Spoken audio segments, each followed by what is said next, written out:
بسم الله الرحمن الرحيم. Au nom d'Allah, le tout miséricordieux, le très miséricordieux. يا أيها الذين آمنوا لا تتخذوا عدوي وعدوكم أولياء تلقون إليهم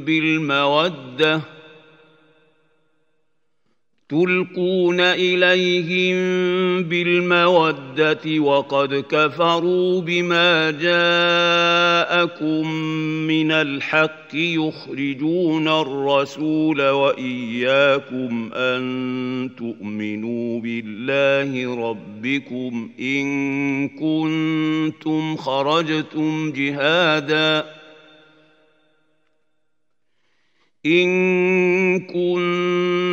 خرجتم جهادا في سبيلي وابتغاء مرضاتي تسرون إليهم بالمودة وأنا أعلم بما أخفيتم وما أعلنتم ومن يفعله منكم فقد ضل سواء السبيل. Ô vous qui avez cru, ne prenez pas pour allié mon ennemi et le vôtre, leur offrant l'amitié, alors qu'ils ont nié ce qui vous est parvenu de la vérité. Ils expulsent le messager et vous-même parce que vous croyez en Allah votre Seigneur. Si vous êtes sortis pour lutter dans mon chemin et pour rechercher mon agrément, leur témoignerez-vous secrètement de l'amitié, alors que je connais parfaitement ce que vous cachez et ce que vous divulguez ? Et quiconque d'entre vous le fait, s'égare de la droiture du sentier. إن يثقفوكم يكونوا لكم أعداء ويبسطوا إليكم أيديهم وألسنتهم بالسوء وودوا لو تكفرون.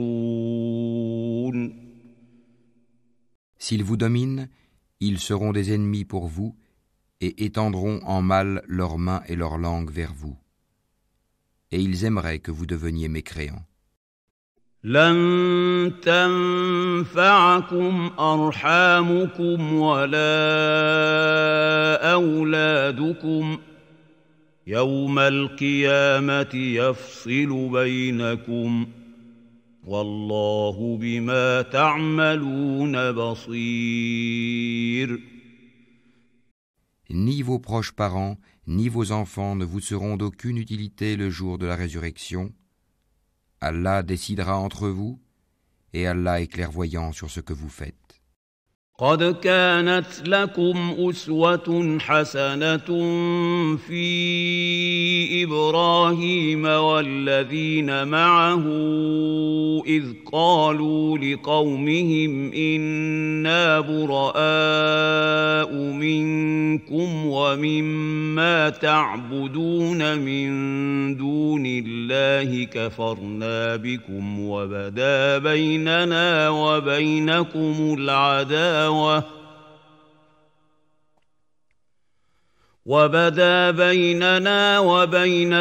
العداوة والبغضاء أبدا حتى تؤمنوا بالله وحده إلا قول إبراهيم لأبيه لأستغفرن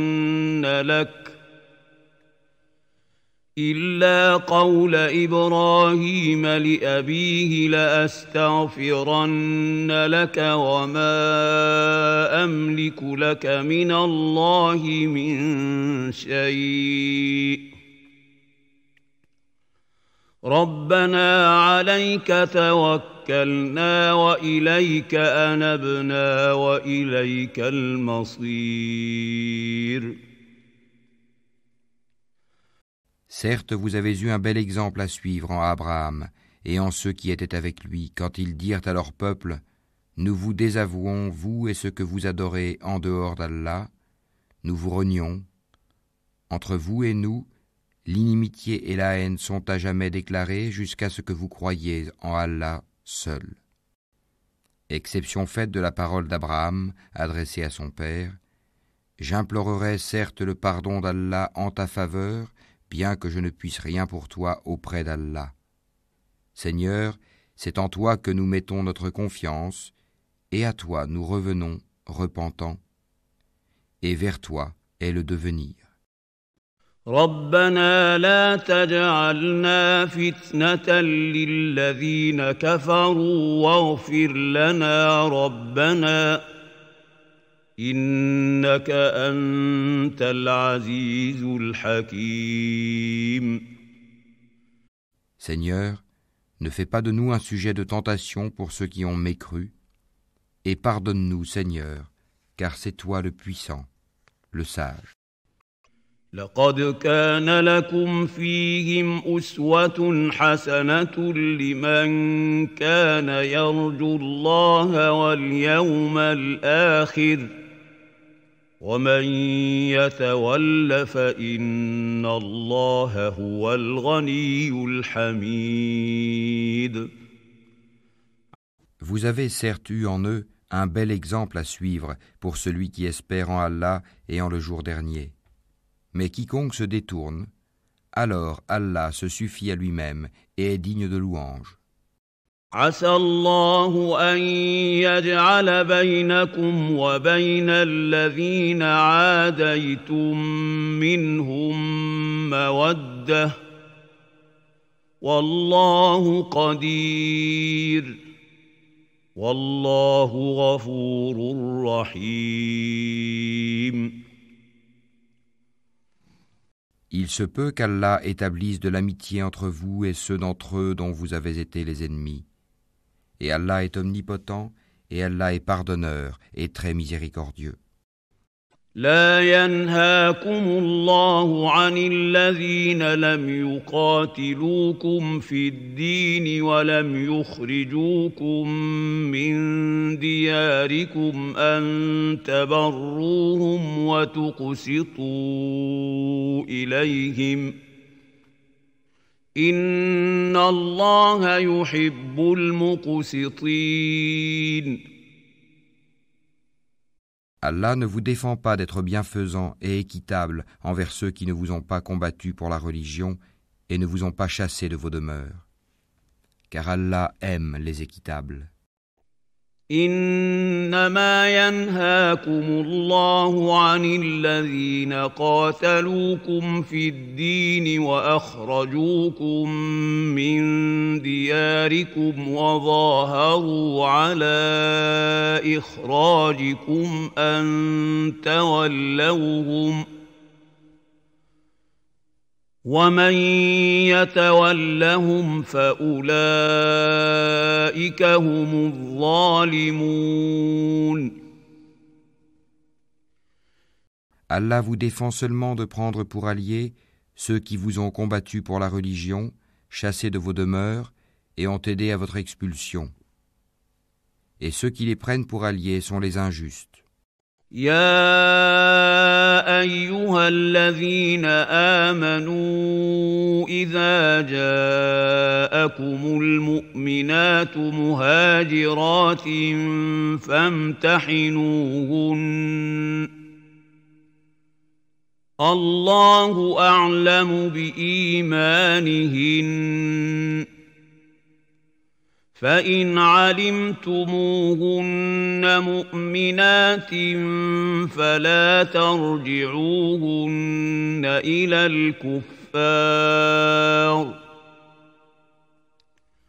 لا هن حل لهم ولا هم يحلون لهن وآتوهم ما أنفقوا ولا جناح عليكم أن تنكحوهن إذا آتيتموهن أجورهن ولا تمسكوا بعصم الكوافر واسألوا ما أنفقتم وليسألوا ما أنفقوا ذلكم حكم الله يحكم بينكم والله عليم حكيم. Ô vous qui avez cru, quand les croyantes viennent à vous en émigrer, éprouvez-les. Allah connaît mieux leur foi. Si vous constatez qu'elles sont croyantes, ne les renvoyez pas aux mécréants. Elles ne sont pas licites en tant qu'épouses pour eux, et eux non plus ne sont pas licites en tant qu'époux pour elles. Et rendez-leur ce qu'ils ont dépensé comme mahar. Il ne vous sera fait aucun grief en vous mariant avec elles quand vous leur aurez donné leur mahar. Et ne gardez pas de liens conjugaux avec les mécréantes. Réclamez ce que vous avez dépensé et que les mécréants aussi réclament ce qu'ils ont dépensé. Tel est le jugement d'Allah, par lequel il juge entre vous, et Allah est omniscient et sage. وَإِن فَاتَكُمْ شَيْءٌ مِّنْ أَزْوَاجِكُمْ إِلَى الْكُفَّارِ فَعَاقَبْتُمْ فَآتُوا الَّذِينَ ذَهَبَتْ أَزْوَاجُهُم مِّثْلَ مَا أَنفَقُوا واتقوا الله الذي أنتم به مؤمنون. Et si quelqu'une de vos épouses s'échappe vers les mécréants et que vous fassiez des représailles, restituez à ceux dont les épouses sont parties autant que ce qu'ils avaient dépensé. Craignez Allah en qui vous croyez.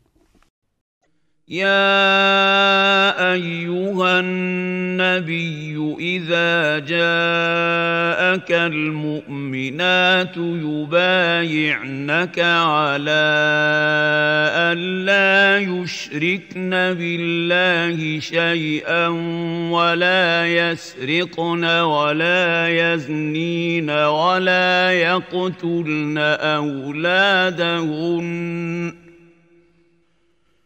ولا يقتلن أولادهن ولا يأتين ببهتان يفترينه بين أيديهن وأرجلهن ولا يعصينك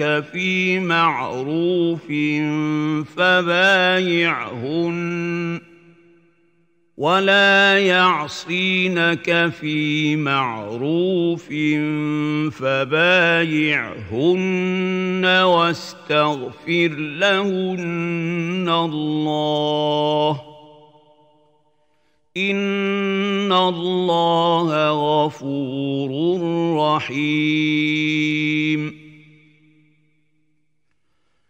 Ô prophète, quand les croyantes viennent te prêter serment d'allégeance et en jurent qu'elles n'associeront rien à Allah, qu'elles ne voleront pas, qu'elles ne se livreront pas à l'adultère, qu'elles ne tueront pas leurs propres enfants, qu'elles ne commettront aucune infamie ni avec leurs mains ni avec leurs pieds, et qu'elles ne désobéiront pas en ce qui est convenable, alors reçois leur serment d'allégeance et implore d'Allah le pardon pour elles. Allah est certes pardonneur et très miséricordieux. يا أيها الذين آمنوا لا تتولوا قوما غضب الله عليهم قد يئسوا من الآخرة كما يئس الكفار من أصحاب القبور. Ô vous qui avez cru, ne prenez pas pour alliés des gens contre lesquels Allah est courroucé et qui désespèrent de l'au-delà, tout comme les mécréants désespèrent des gens des tombeaux.